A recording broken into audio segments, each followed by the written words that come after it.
En marge de l'Assemblée générale de l'ONU, Donald Trump a estimé que l'Ukraine pourrait reconquérir son territoire dans sa forme originelle.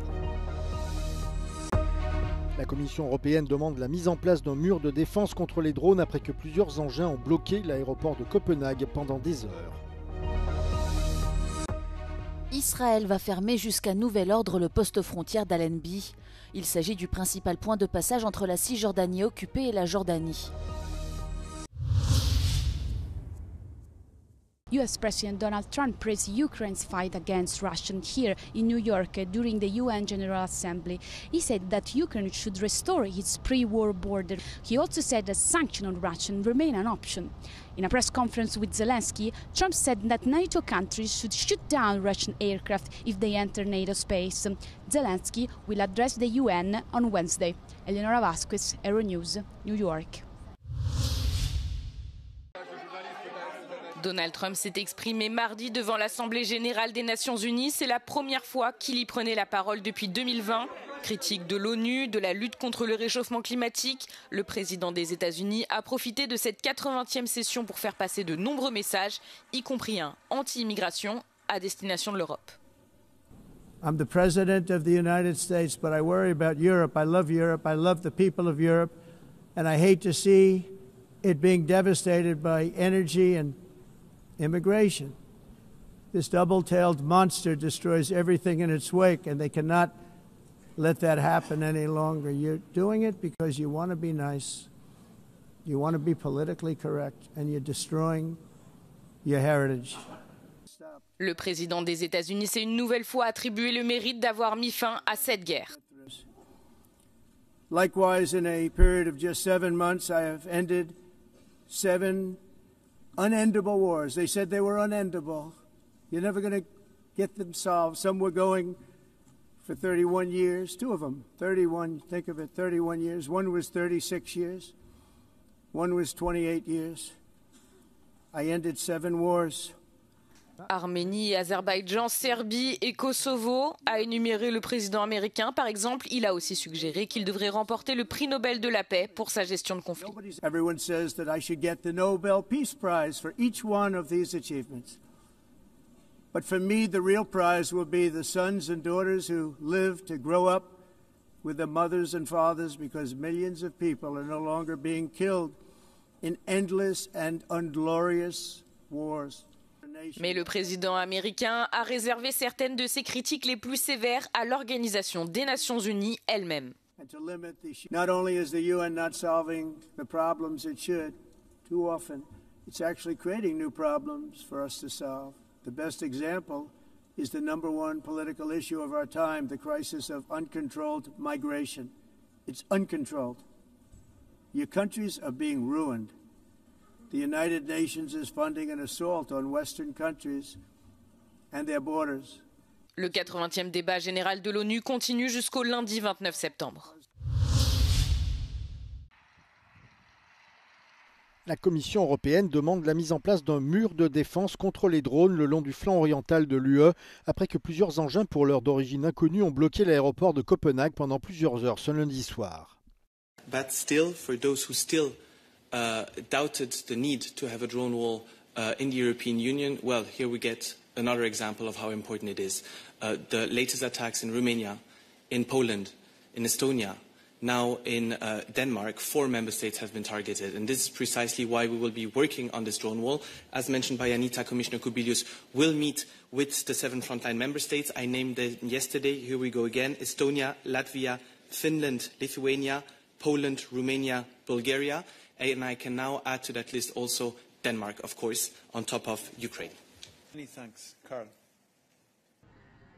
La première ministre danoise Mette Frederiksen a qualifié la présence de drones à l'aéroport de Copenhague de l'incident le plus grave jamais subi par les infrastructures critiques du pays. Elle a ajouté que l'implication de la Russie ne pouvait pas être exclue dans cet incident.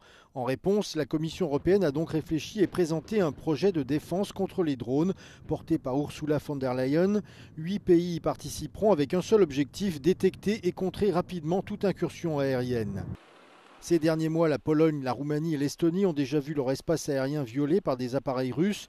Pour Bruxelles, ces incidents illustrent la stratégie de Moscou qui teste les frontières et surtout les limites européennes.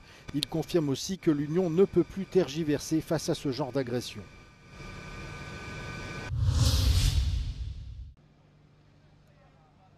Les autorités palestiniennes et jordaniennes ont annoncé qu'Israël allait fermer à partir de mercredi et jusqu'à nouvel ordre le poste frontière d'Allenby, principal point de passage entre la Cisjordanie occupée et la Jordanie, par où passait notamment de l'aide humanitaire vers Gaza. Ce poste frontière, situé dans la vallée du Jourdain, est le seul permettant aux Palestiniens de quitter le territoire sans avoir à passer par Israël, qui occupe la Cisjordanie depuis 1967. Cette mesure intervient quelques jours seulement après qu'un chauffeur de camion jordanien a tué 2 soldats israéliens dans une attaque à l'arme à feu et au couteau. Le point de passage n'a été rouvert que récemment au trafic de passagers. L'armée israélienne avait alors demandé à Amman de suspendre le passage de l'aide à destination de la bande de Gaza, dévastée par près de 2 ans de guerre.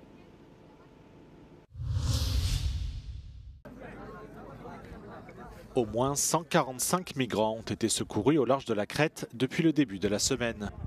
En moins de 24 heures, les autorités grecques ont secouru 3 bateaux de migrants dans la zone maritime au large de Gavdos, l'île la plus au sud de la Crète. Mardi matin, un bateau de patrouille de la garde côtière, avec l'aide d'un drone de la force Frontex, a localisé et secouru 36 personnes avant de les transporter au port le plus proche. La veille, 2 autres sauvetages de plus de 100 migrants avaient été effectués dans la même zone. Toutes les personnes secourues ont été transférées vers une structure temporaire à Lacanée, dans le nord-ouest de l'île. Le gouvernement grec a récemment durci sa position sur l'immigration, comme l'a expliqué le ministre Tanos Plevris lors de sa visite officielle en Autriche lundi. Wer sich illegal in Griechenland aufhält, wird mit 2 bis 5 Jahre Gefängnis bestraft. Es gibt nur eine Möglichkeit, der Strafe zu entgehen, die Rückkehr ins Heimat. Die Botschaft ist klar, Gefängnis oder Rückkehr. En juillet, Athènes a décidé de suspendre pour 3 mois toutes les demandes d'asile des migrants d'Afrique du Nord arrivant en Grèce. Une mesure prise en réponse à l'intensification des flux migratoires en Méditerranée, en particulier depuis la Libye. Le nom de Muriel Pénicaud a été associé à une vaste réforme du marché du travail adoptée en 2018, qui visait à apporter plus de flexibilité dans le monde professionnel. Pour la ministre du Travail de l'époque, il est impératif de revoir le modèle social français, à l'heure où les intérêts astronomiques de la dette pèsent lourdement sur les finances publiques. The economy in France is quite robust.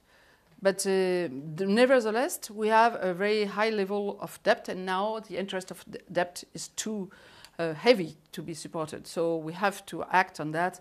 When I say we, all French people, no choice.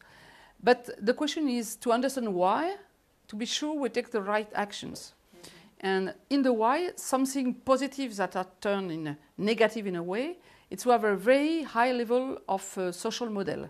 And we value that. And it's part of our democratic choice and values and cohesion. So and I'm supportive of this very high level of social model. But in this social contract, the issue is that the last 30 years, it has been very heavy for a financial perspective because 46% of our social contribution, of the wages, are social contribution redistributed to finance social aid, social action, especially retirement, health, and social support.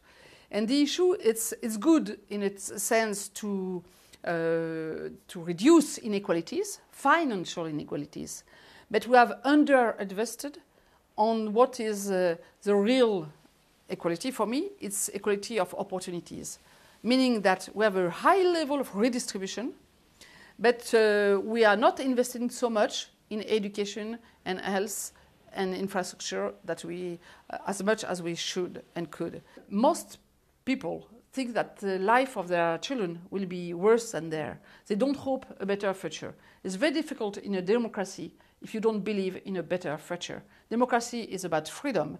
It's also about hope. Hope of a better life, at least for your children. And on that, today, the for the new generation, it's tougher. Even they have more money, it's tougher to climb the social ladder than it was 30 or 40 years ago. Madrid vient de lancer son tout premier bus autonome, électrique, connecté et conçu entièrement en Espagne avec une technologie née en Galice. Il circule pendant plus d'un mois autour du parc de la Casa de Campo, un projet pilote pour donner aux habitants un avant-goût de la mobilité du futur. Se trata de probar una línea autónoma en un recinto en tráfico abierto, en el cual el autobús es totalmente autónomo, siempre va a llevar lo que nosotros llamamos un operador de seguridad, que está atento por si acaso hay algún incidente que se necesite de una operación humana. Él podría, en ese caso, pues, abrir puertas o dar un frenazo de emergencia. Pour assurer la sécurité, un opérateur est toujours présent à bord. Este tipo de vehículos debería de dar solución a un gran problema que existe en Europa, como es la falta de conductores. Este tipo de tecnología quedará instaurada y sobre todo deberá cubrir zonas, digamos, calientes donde este tipo de problema esté muy patente. Nosotros, por suerte, en NMT no tenemos este tipo de problema. Nosotros tenemos una plantilla muy amplia. Nosotros lo que queremos es ver cómo esto nos puede aportar a nosotros mayor eficiencia y mayor seguridad en la conducción de nuestros autobuses. El autobús eléctrico fabricado en España sigue aún en fase de prueba aquí en Madrid, pero sin embargo ha formado parte de uno de los momentos más llamativos de la Semana Europea de la Movilidad aquí en España. Otras ciudades europeas como París, Hamburgo o Estocolmo ya han puesto en marcha proyectos similares.